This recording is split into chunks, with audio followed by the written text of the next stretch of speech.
So this is an installation work by Laura Halsey, who you might remember from a relief lecture. So this is an installation called We Still Here There from 2018. And for this installation, she created a cave-like space at MoCA, and then created a mixed media installation within that cave installation. So this is interesting because it's almost like an installation within an installation. This environment served as a visionary archive reflecting the diversity of everyday Black cultural experiences in South Central Los Angeles, which is the artist's home since childhood.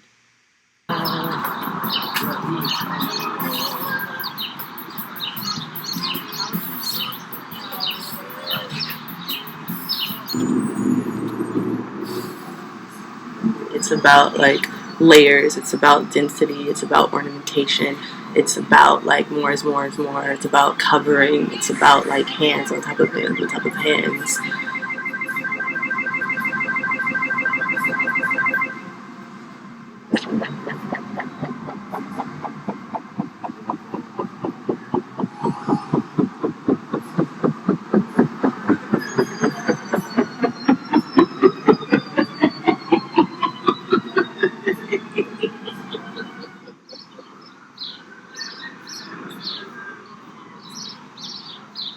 So many people's hands have an energy and body and labor have supported this project and all projects that have been worked on here.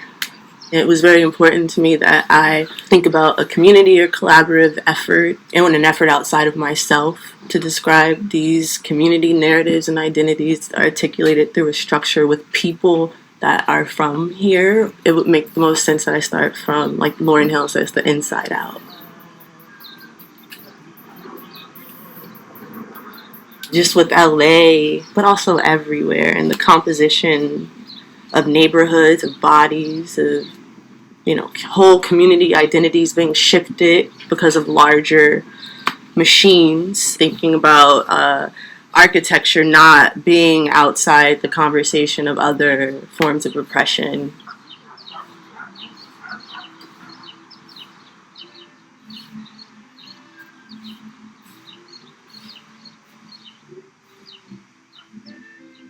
Sampling, I would say that's just sort of like my part of my archiving process of just like moving through the world, like wherever in LA, and just like having this commitment to gather, ephemera, voices, images, narratives, and then literally reintroducing them, repurposing them in whatever form. I have no interest at all in the remix process of undoing the original context.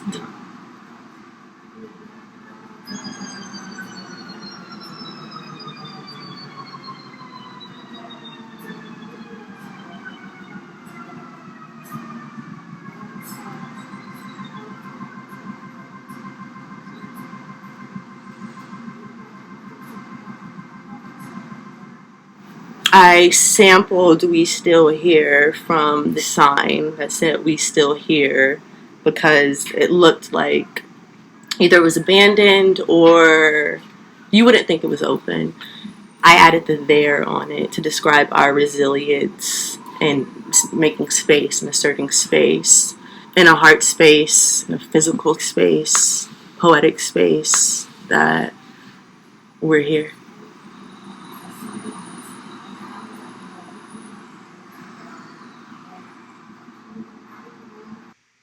So this is an image from Lauren Halsey's recent show at David Kordansky Gallery in Los Angeles. And I thought that this would be interesting to show because all of the works pictured in this installation are actually listed as individual sculptures, but they're presented as an installation for the purpose of this exhibition. So they're described as sculptural painting installations that are arranged together to create a vivid, mythopoetic hauntscape of South Central Los Angeles. These works continue Halsey's exploration of monuments, memorials, and public space, particularly her reckonings with gentrification and the threatening economic displacement of Black and Latino stores and shops. She describes them as being like a South Central LA business taxidermy. She arranges the large cubes and prisms in assemblages, which evoke bristling city blocks. Many of these sculptures render stylized reproductions of original signage and logos. For example, one large bright purple box features a hand-painted copy of a local hair shop sign. The works in the show constitute Halsey's recollected spectral metro, more a map of ghosts than an exercise in urban planning. The vivid boxes, like Platonic ideas of buildings, can't be entered. What's more, many of the businesses commemorated on them are gone now, thus inaccessible. Halsey isn't reproducing South Central Los Angeles or even trying to render her own version of it. Instead, via glyphic narratives, the self-reflection of her mythography, visual samples of uprising tags from 1965 to 1992, and her vivid abstracting of business reproductions, she creates structures that ask us to see how she remembers what's being erased. So essentially, by recreating these store signs and images from businesses in her local neighborhood, which is rapidly becoming gentrified, Halsey is able to sort of like reconstruct that neighborhood based on memory.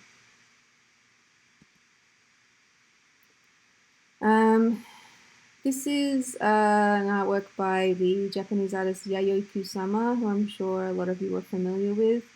Her infinity rooms are very well known, but this is one of her first infinity rooms from 1965, called Infinity Mirror Room, Fally's Field. And initially this room was made in response to the labor intensity of her art practice, which included sewing hundreds of soft sculpture phalluses which adorned surfaces within her installations. So she started to incorporate mirrors into this work in response to the labor intensity of this work, to achieve a similar repetition of the phallic forms that she was sewing. The reflective surfaces allowed her vision to transcend the physical limitations of her own productivity. Furthermore, the mirrors created a participatory experience by casting the visitor as the subject of the work, a feature that is demonstrated through a provocative series of self-portraits in which she used her own body to activate the space. And this is an example of one of those self-portraits. This is another infinity room called Infinity Mirrored Room, Brilliance of the Souls. This work is an immersive environment that fosters an out-of-body experience, heightens one's senses, and produces a repetitive illusion through the use of lights and mirrors. This installation creates a harmonious and quiet place for visitors to contemplate their existence, reflect on the passage of time, and think about their relationship to the outer world. So yeah, Yayoi Kusama is a really interesting example of how she's able to create an immersive space simply by using reflective surfaces within the room. This work is called Infinity Mirrored Room, All the Eternal Love I Have for the Pumpkins from 2016. So Yayoi Kusama came from a family that cultivated and sold plant seeds for a living. And so Kusama saw a pumpkin for the first time during her childhood, during a visit to seed harvesting with her grandfather. Since then, the pumpkin has become a recurring form and image in her work. She was attracted to the pumpkin for its charming and winsome form, celebrating its lumpy, unpretentious, organic shape. This work transports the viewer to a space that recalls fairy tales and fantasy. The glowing pumpkins, modeled after the Japanese kabocha squash, married with Kusama's signature polka dot pattern with an infinitely repeating space. So this is interesting to connect to that first infinity room that we looked at as well, how the mirrored walls are used to multiply objects on an infinite level. This is a work by the Chinese artist Ai Weiwei called Sunflower Seeds from 2010. And this installation features over 100 million sunflower seeds that are all handmade out of ceramic. And the viewer is invited to walk on and touch them, so you can come into the realization on your own that they're not real sunflower seeds. They're all actually individually made by hand. So this is a more of a detailed image of the 100 million sunflower seeds. It took more than 1,600 artisans in Jingganzhen, the town that once made imperial porcelain for over 1,000 years.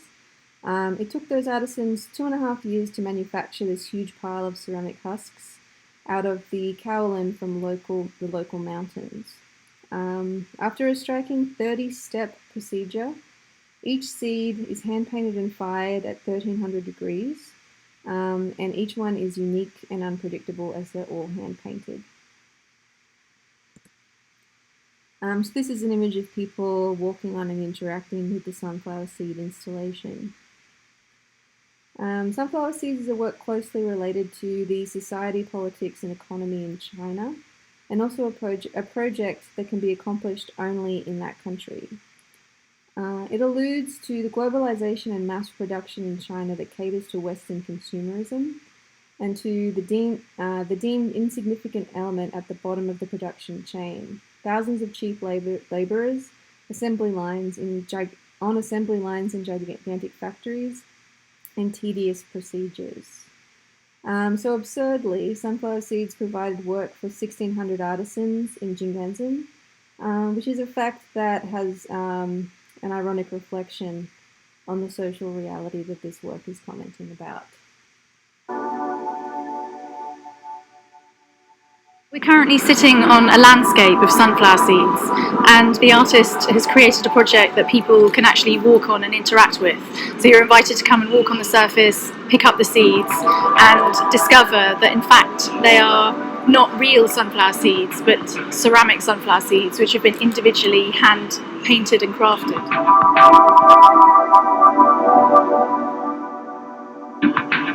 Ai Weiwei began testing and experimenting in the city of Jingdezhen in southern China about 2 years ago, and this is where all imperial porcelain was produced.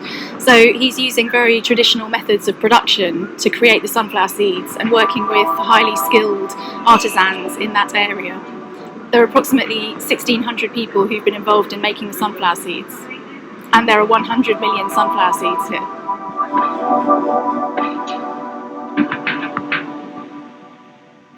I think by now people are very familiar with art being presented in the Turbine Hall, and we would of course ask them not to take the seeds, because although there are 100 million seeds, we want everybody to enjoy the work in the form that was created by the artist. So although we do expect 2 million visitors over the next 6 months, we would ask them not to take seeds.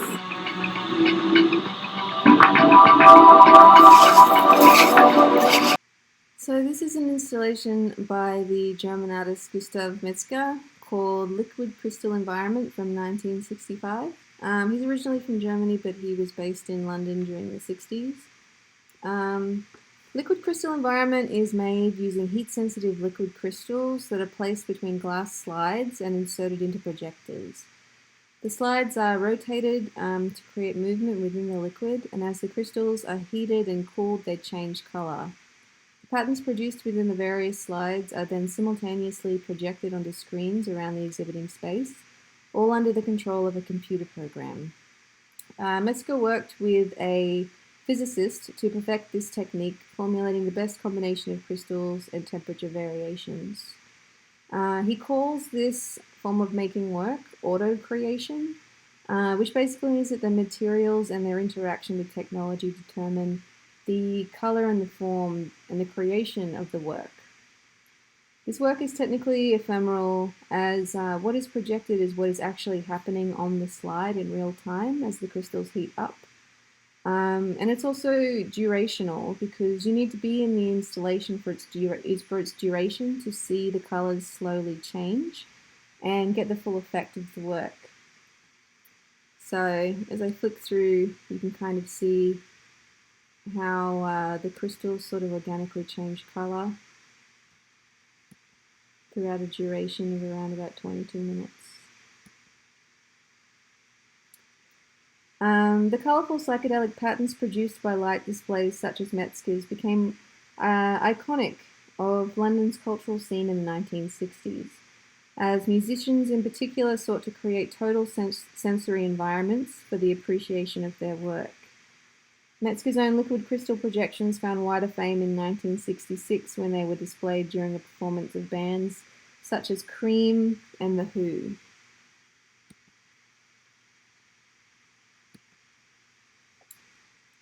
This is an installation by the American artist Dan Flavin from 1963 called The Diagonal of May 25.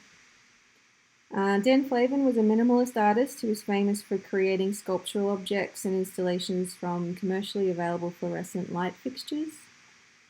Minimal art is not only intended to change our ideas about what art can be, but it's also intended to make us look at and experience the space around the object differently. In this way, Dan Flavin was able to use this everyday item, a fluorescent tube, which we maybe wouldn't usually think of or notice or even think provides good quality lighting. And he's able to transform our experience of the gallery space and of that object as well. So this work was one of the first kind of mature works that Dan Flavin made using fluorescent tubes, and it's just a single fluorescent placed on the wall at a 45-degree angle. And so the simplicity and the banality of the fluorescent tube as being an everyday object essentially draws the focus of the work at being the light that it reflects on the floor and on the wall, and the experience of encountering this light and this color of light within the gallery space. I think Dan Flavin was a pretty staunch minimalist in the sense that throughout his entire career he limited himself to just using a specific kind of fluorescent bulb. And I think he even limited himself to 4 or 5 different colors that he repeatedly used over and over. His work also has an ephemeral nature. It only exists when the light is turned on. And his works only exist until the lights burn out as well. In terms of thinking about like taking an everyday object and turning it into an artwork, or romanticizing an everyday object by turning it into an art installation, it's interesting to know that this artwork itself is actually worth around $900,000 today. So it's interesting how with conceptual art, simply the idea transforms an everyday object into a priceless art object. This work is called Untitled 1987, and it's an example of Dan Flavin generally used to talk about his works in terms of being a set of proposals, which he kind of confined to either being corner pieces, wall pieces, or corridor pieces. So this is an example of a corner piece. And it's interesting with the different use of colors, you can note how that sort of creates this almost like color field painting effect of a gradient of color on the floor and in the corner of the wall. So you really do get this sort of like romantic experience through the use of the placement of these like banal everyday lighting structures. Also by forming them in a grid, he's kind of almost making this another reference to painting, because grids tend to be the underlying structure on which you paint a painting or make a drawing to blow up an image. So it's interesting, it is a minimal work, but then it still has this kind of relationship with art history that it's sort of recreating in an everyday kind of banal way through being an installation. This work is called To Saskia Sixtina Thordis from 1973, and this is an example of one of Dan Flavin's corridor fluorescent works. And what's interesting with his corridor works is the way in which they transform your experience of the space, but that experience transforms as you move through the space and walk along this corridor of fluorescent lights. If you can see in this image, you kind of get these like gentle hue of lights of color on the wall, and then you have these interesting reflections on the floor, which almost cause the floor to almost disintegrate in a visual sense, because it's as if the beams of light are penetrating the floor. So it's interesting how he's used a fairly simple material, but within the installation context, he's able to use that material to transform a space. I wanted to show this work by Martin Creed in relation to the legacy of Dan Flavin. So this is an artwork from 2001 called Work Number 2027, The Lights Going On and Off. And this is a work in which Martin Creed put an automatic timer on the light switch of an empty gallery space so that it would turn on and off on a regular basis. So it can kind of be seen as like a humorous reference to conceptual minimal artists who used light in the 1960s, because this is essentially the most minimal way in which you could, and banal way that you could use light within a gallery space to transform it through installation. And this work originally caused some outrage in the UK as well. Hello, my name is Martin Creed, and I made The Lights Going On and Off. It's work number 227. I see art galleries or museums as being theatres for art, and I see the experience of viewing as a live theatrical experience, and that goes for looking at a painting as much as, experiencing like a room installation. The piece, The Lights Going On and Off, is a real attempt to try to engage with the theatrical situation which is all around you. I mean, it's almost exactly like a piece of music. It exists as a score or an instruction, and the piece, like a piece of music, the piece needs to be played or made in order to be experienced. Music's a very important part of my process of working. I think that trying to write songs has affected a lot of my visual pieces. One of the ways that this piece came about was just thinking, I want to do something in a room, but I don't know if I should have the lights on or off. I suppose in the most simple way, I think that's what the piece is about. Entrance to the Cabinet Gallery in Brixton, just somebody's flat turned into a gallery.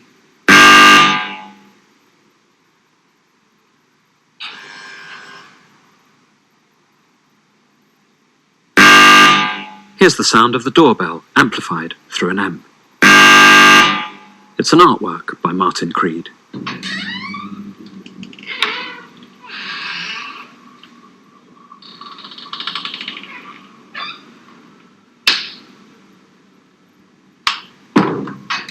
An inner door, incessantly opening and closing in an annoying way. It's another artwork by Martin Creed. And here's another one.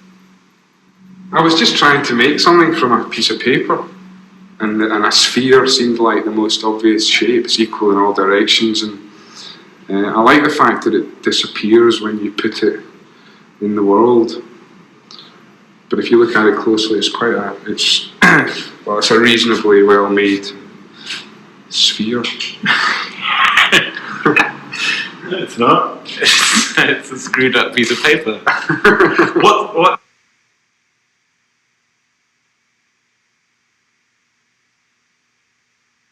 What's the context? How do you make it go from a screwed up piece of paper to a reasonably well-made sphere to a work of art? I don't call it a work of art. It's roughly a sphere. There's no doubt about that. It's a ball of paper. Are there titles that link all these, or do they all have different titles and different concepts? Well, they're all numbered, because I think of them all as being the same, really, and I wanted a way of titling them that treated them all reasonably equally. What's this one's number? So this is work number 101, I think, or 2 maybe. But then they all have descriptive titles as well. So this is a protrusion from a wall, and that's a sheet of A4 paper crumpled into a ball.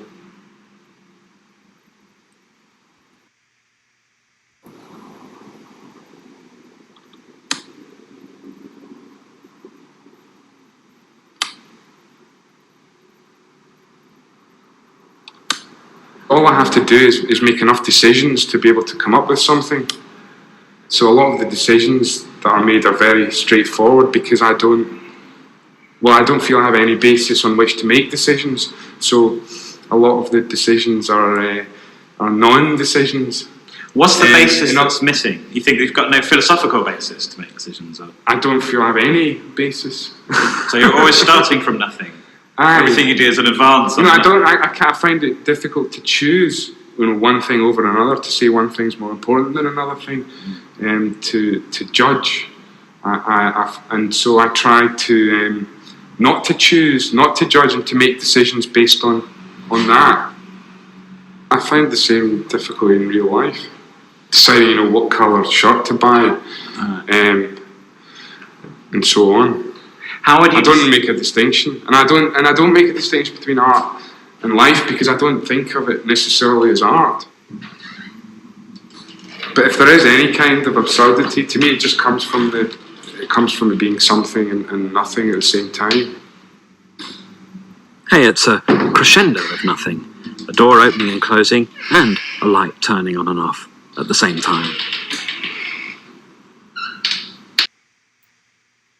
This is an installation by the Australian artist Ross Manning called Spectra 8 from 2017. And it is a series of coloured fluorescent tubes that are attached to oscillating fans to create a kinetic light mobile, which in turn creates a kinetic light installation within the gallery space. This work touches on the legacy of Dan Flavin by using fluorescent tubes, but the sculpture is turned into a kinetic work through the manipulation of everyday machines like oscillating fans. This work also references the mobile, which is a kinetic sculptural object made famous by the artist Kandinsky, to challenge the idea of sculpture being a static object. So this is just another view of the same work. The movement of the sculpture creates an ephemeral light environment which is random and ever-changing and is determined by the movement of the sculpture itself. So this is an interesting work in terms of I don't think you would ever be in the room with this work and experience it in exactly the same way because of the subtleties of the way in which the light changes depending on how the fluorescent bulbs are moving as the mobile, as a kinetic sculpture within the space. So I'm just going to show you a video of how that moves.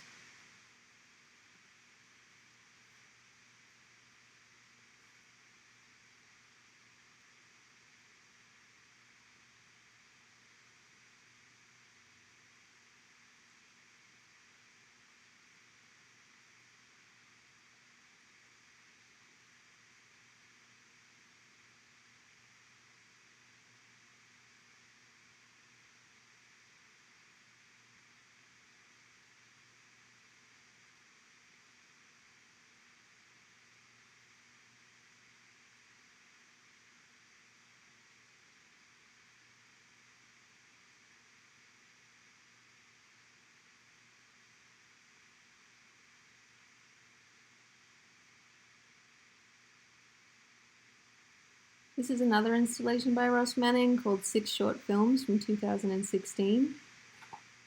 And with this work, he repurposes outdated technology, in this case the overhead projector, to create a kinetic spontaneous light environment. So this is created, the kinetic movement is created through a series of motors on which he's laid theatre gels. So as the motors turn, the theatre gels move over the projector similar to the way that a film would move within a film projector. So these simple machines create an ephemeral light environment which disappears when the machines are turned off.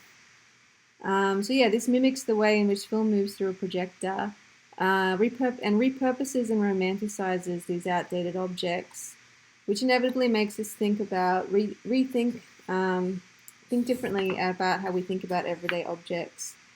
So this is another image of this work. So it's interesting to see, like, in still images anyway, how you can see the way that the color variations change as the theatre gels glide across the screen of the overhead projector. And it's interesting too because it's making reference to film, but this is something that's happening live within the space. So it's also making reference, I guess, to the legacy of experimental film. This is another image of that work. And this is just a detail of one of the overhead projectors, so you can see how it's kind of constructed.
So Ross Manning is also a sound artist, and sometimes he makes kinetic sculptures that create an ephemeral organic sound environment within an installation.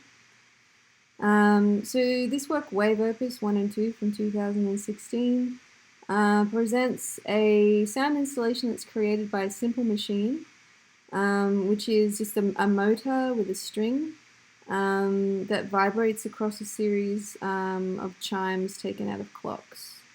So the way that this sculpture is constructed is that the sounds that the chimes make is randomly determined by the machine, and in a sense, this is intended to question or challenge what can be considered art. So in this case, this is a conceptual artwork. In the sense that Ross Manning thought about the idea and created the object, but then it seeks to challenge what is the actual artwork here? Is the artwork the idea, or is the artwork the sounds that the machines are creating? Which is an interesting thing to think about within contemporary art.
The motors in this work as well are also attached to motion sensors.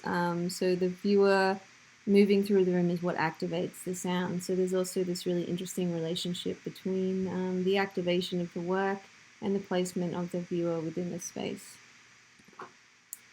This is an artwork called Meeting by James Turrell, the American artist James Turrell from 1976. So James Turrell is an artist who works a lot with light and the natural environment. And he uses light to create installation which changes or abstracts the viewer's central experience of the gallery space. So with this work, Meeting, he cut a hole in the ceiling of the gallery so that there was a rectangle of unobstructed sky. So this is a site-specific installation that invites viewers to gaze upwards towards an unobstructed view of the sky. There are 16 different versions of this work throughout the US. Some have multicolored lighting programs that are synchronized with sunrise and sunset. But essentially it's intended to be a meditative space. It's intended to encourage us to look at the natural environment around us that we would usually take for granted in a different way, to notice subtle changes because the sky is framed within this space. You can kind of notice clouds, you can notice changes in color.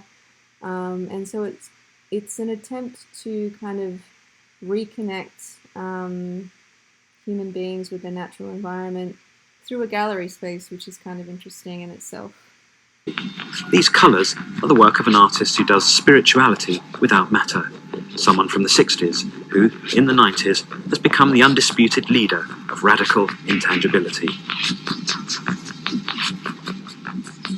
The idea with James Turrell, the American minimal artist who works with pure light, is that the viewer walks into the space, there's very little there, something happens.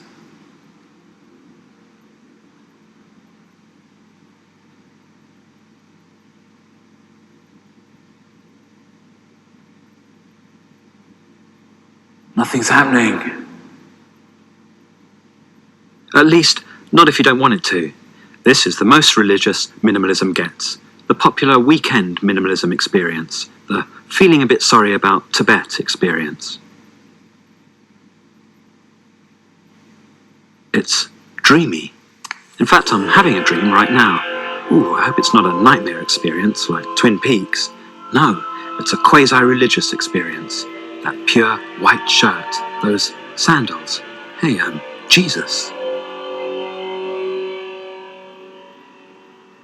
This is James Turrell's Meeting, a square looking out at the sky. You sit in a square white chapel-like space and look up at a square minimal section of real sky. James Turrell is a minor figure of 1960s minimalism, who has become a major figure of new fin de siècle minimalism. The change isn't in his work, it's always been pretty much like this, but in what people want from minimalism. In the 1960s, one of the tasks of minimalism was to get rid of mystery, because mystery in art had come to seem rather light and easy, and not tough enough. Now, in the late 90s, mystery floods back, because being absolutely spectacular, like this work is, but at the same time rather light and easy, a little bit mysterious, but not remotely hard on the brain, is minimalism's new job.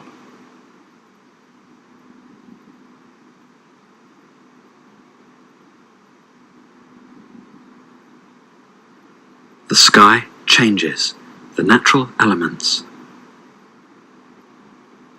It gets darker and bluer, and the ceiling gets correspondingly yellower.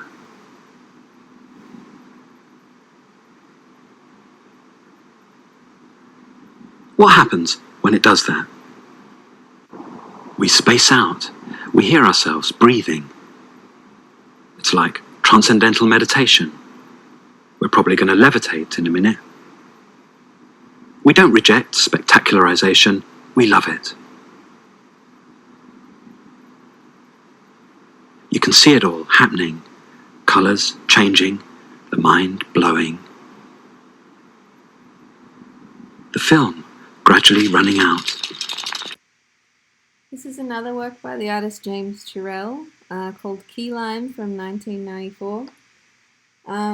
James Turrell also worked with colored lighting in space to kind of change our perception of the space around us. So this is an example of one of Turrell's works that he called a wedge work, where essentially he used projected light to create an illusion of walls and barriers. This is another example of one of his wedge works called Milk Run No. 2 from 1997. So as you can see, it's just intended to sort of confuse the viewer about where the corners of the space are and where we are situated within that space. This work is called Breathing Light from 2013. And this is a Ganzfeld light installation. So Ganzfeld is a German word that describes the phenomenon of the total loss of depth perception, as in the experience of a whiteout. So essentially, in this installation, James Turrell uses the Ganzfeld effect using colored light to essentially erase the gallery space from the viewer's perception and create an illusion that you're actually standing in the middle of nothing. This is a work called Your Uncertain Shadow from 2010 by the artist Olafur Eliasson. Olafur Eliasson is an artist originally from Denmark and Iceland who is currently based in Berlin. So with this installation, the room initially appears to be empty until the viewer enters. 5 coloured spotlights directed at the white wall are arranged in a line on the floor, and these colours combine to illuminate the wall with a bright white light. It's not until a visitor enters the space that their projected shadow becomes projected on the wall by blocking each coloured light from a slightly different angle. So when their shadow is projected on the wall, it appears as an array of 5 differently coloured silhouettes. So this work is interesting in the sense that it's an installation in which it needs the viewer in the room. The viewer essentially determines the content of the work. Without the viewer, it just seems as if it's a white, empty room. Here's another view of people interacting with your uncertain shadow. This is a work from 1993 called Beauty, in which light is refracted off a shower of water within a darkened room, intended to recreate that sort of sensation if you're at a waterfall or if there's a rain shower, a sun shower, where light in a natural environment is shining through a shower of water to create a rainbow or a refracted light effect.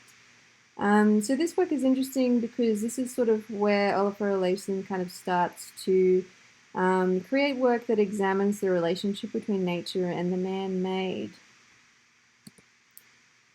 These ideas are continued in a series of works that he did in New York City in 2008 called New York City Waterfalls, where he created a series of man-made waterfalls using scaffolding around New York City on the Hudson River. So this was a giant waterfall that was installed under the Brooklyn Bridge. And this is another view. So this is an interesting example of public sculpture and public installation, as this is a work that was situated outside of the gallery, but it's also could be considered more of an installation than a sculpture because of its ephemeral nature. Because it was only set up, the scaffolding is temporary, it was only set up over a certain period of time. And it really, the whole purpose of the work really relies on this running water, the running water, which is in itself ephemeral and temporary. This is a recent work by Olafur Eliasson called Riverbed, in which he essentially recreates a stream within the gallery space. So this can also be seen as almost the antithesis of his explorations of what's called the Anthropocene, which is essentially this idea that nature no longer exists. My name is Olafur Eliasson. I'm an artist based in Berlin. I'm from Iceland and Denmark, and now we are here in London at the Tate Modern, where I have an exhibition called In Real Life. The exhibition has works spanning 27 years since I was a student until today. one old work. It's called Moss Wall. Moss Wall is essentially a green wall. It's a proposal back then. Well, maybe architecture could be more green. And we know today that green skyscrapers is not so unusual anymore. So that's kind of funny to see how our old work was quite unusual, but today it's not so special. But if you look at it from 96 or 94, then it's sort of nice. Another piece in the show is a piece called Beauty. It's made with drizzling water and a spotlight so that a rainbow appears. It's exciting that if you are in the room and I'm in the room, due to the angle of the eye, the drop and the lamp, we see two different rainbows. So I often use Beauty as an example of a piece which is highly individual and also addresses collectivity. I have worked with a lot of spatial experiments, and one of them is in the show here called Your Spiral View. And what you experience in this tunnel is a kaleidoscopic vision. I think we can reconsider the way we use our eyes and what we take for granted, that every floor is flat, every wall is 90 degrees to the floor, and the ceiling is about that 90 degrees. Maybe that is a construction. Maybe that's not how it should be. Maybe reality is relative. There's one room in the show which appears to be empty, but once you walk in there, you realize that there's a shadow on the wall. The uncertain shadow. The people in the room are in fact the producer of content. But it's very important to hand the narrative or the authority of art to the visitor. Another work is called Your Blind Passenger. It's a 40-meter long tunnel full of fog. It's not dark because it's illuminated, but because it's full of fog, you can't see anything. But it turns out you are capable of navigating. You find a compass, so to speak. This is where cultural institutions provide for situations where you can take your defense down and do things which otherwise might be challenging. Safe spaces are, I think, incredibly important. And to make people go through a tunnel where they cannot see anything, I think shows us they trust this to be a safe space. One of the things that I have on show here as well is a project that is going on well beyond the Tate Modern. It's a project about sustainable energy. See now, this is a solar panel. On the other side there is an LED, and inside there's a rechargeable batteries. We sell it online. We sell it here at the Tate Modern, for instance, also in the store. The proceeds of that are used to send lamps in places where there's no access to energy around the world. This is actually about the 1.2 billion people living in the world today without access to energy, who use petroleum, kerosene, paraffin, or candles and all of that. So we have now delivered 830,000. We are going to push for 1 million this summer. That's a lot of money not going into petroleum. 1 million lanterns like this, which instead of being in kerosene petroleum, actually is now in solar. Outside of the Tate, there's a waterfall. The idea is nature constructed. Is nature real? Is it fake? Does nature exist? Now we have what we call the Anthropocene, which is there is no nature. Nature is now humanized. So the waterfall, I think, is very much about, well, here's a discussion space. And a lot of the works, and the waterfall for me is about that, to ask yourself questions, which is about not where we come from, but where are we actually going to go. When one leaves an exhibition like mine, I hope that it is not as if you had stepped into some kind of dream machine and you walk back out into reality. I really hope that you step closer to reality, you see things in higher granularity. I do think that culture and art can ask questions and can entice you and inspire you to evaluate things in a greater perspective. To come out saying, well, I'm an artist too. I went in and I produced my own reality. Reality is relative. I can change things. So the last artist that I want to show you guys is an artist from Switzerland called Pipolotti Rist. And Pipolotti Rist creates immersive video installations. So she's a Swiss visual artist and filmmaker, known for pioneering short-length engrossing video artworks and multimedia installations.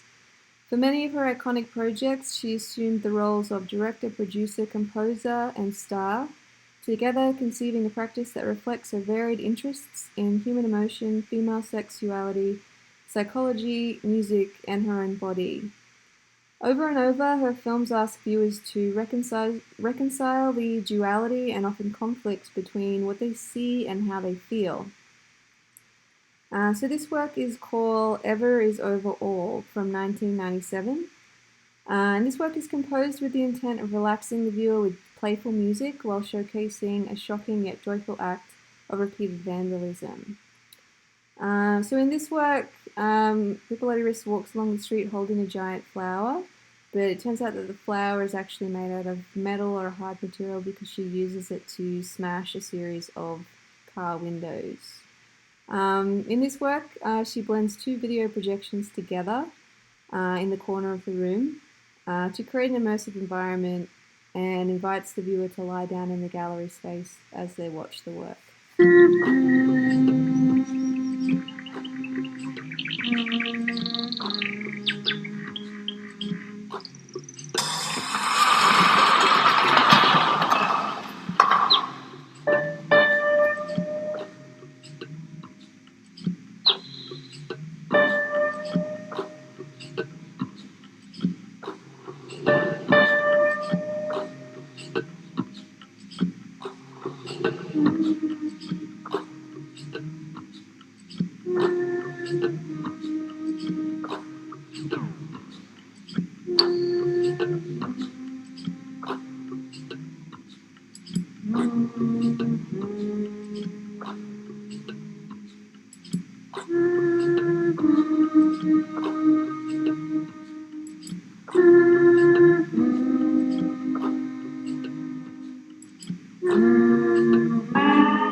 So Piccolotti Wrist also uses ceiling projections to create an immersive environment in which people can be fully absorbed by her psychedelic videos and short films that she makes.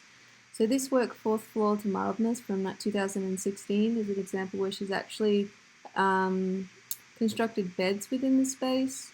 And the screens on which the work is projected on the ceiling are also a wobbly kind of amoebic-like shape to give it everything sort of like a dreamlike psychedelic quality. This is another example of that. This work is called Gravity Be My Friend from 2007. And instead of beds in this instance, she's used carpet to create a kind of topographic form in which people can lie down while they watch the work. So these works are really interesting as well because they're not only encourage us to sort of get out of our bodies and be absorbed by this psychedelic experience of this video work, but they're also challenging the way that people act within gallery spaces and museum spaces by inviting them to lie down on the floor and be vulnerable, similar to the Ernesto Neto works that we looked at recently. So I'm going to finish by showing you a video walkthrough of a retrospective of Piccalotti's work that took place in Sydney a couple of years ago. The show was called Sit My Ocean, and it just gives a really good overlook of the the environments that she creates through video installation.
I was a child, fierce pushed me hard in my head, in my neck.